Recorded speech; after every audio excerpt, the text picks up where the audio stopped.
In a historic announcement, the European Central Bank said Thursday it will start a massive bond buying program, otherwise known as quantitative easing or QE, this March. European Central Bank President Mario Draghi made the announcement Thursday, saying the ECB wants to create more money and buy bonds. How many exactly? 60 billion euros worth, every month through September 2016. That comes out to be more than €1 trillion in total, or more than 1.15 trillion US dollars. And it's quite a bit more than the media's early estimate of 50 billion euros per month. In part, the goal of QE is to combat deflation.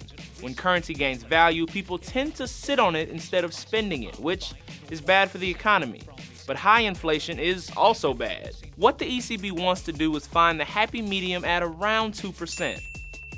While implementing a QE policy in individual countries is one thing, the Eurozone is something else entirely because it consists of a total of 19 countries. That makes implementing a successful QE policy a little trickier. For starters, not everyone is on board, especially Germany. That's because, as the Euro's strongest economy, Germany believes it may end up shouldering weaker nations' debt. German members of the ECB Governing Council are expected to oppose any QE measures.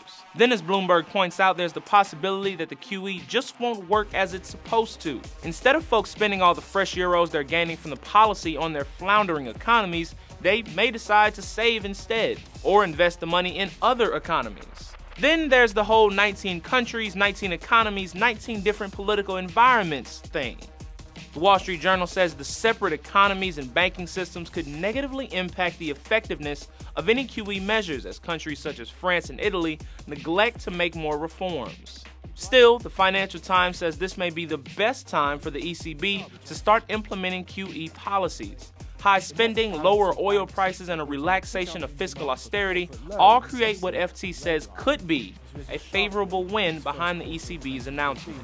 Along with the QE announcement, the ECB also said it'd be maintaining Eurozone's interest rate at 0.05%. For Newsy, I'm Jamal Andrus.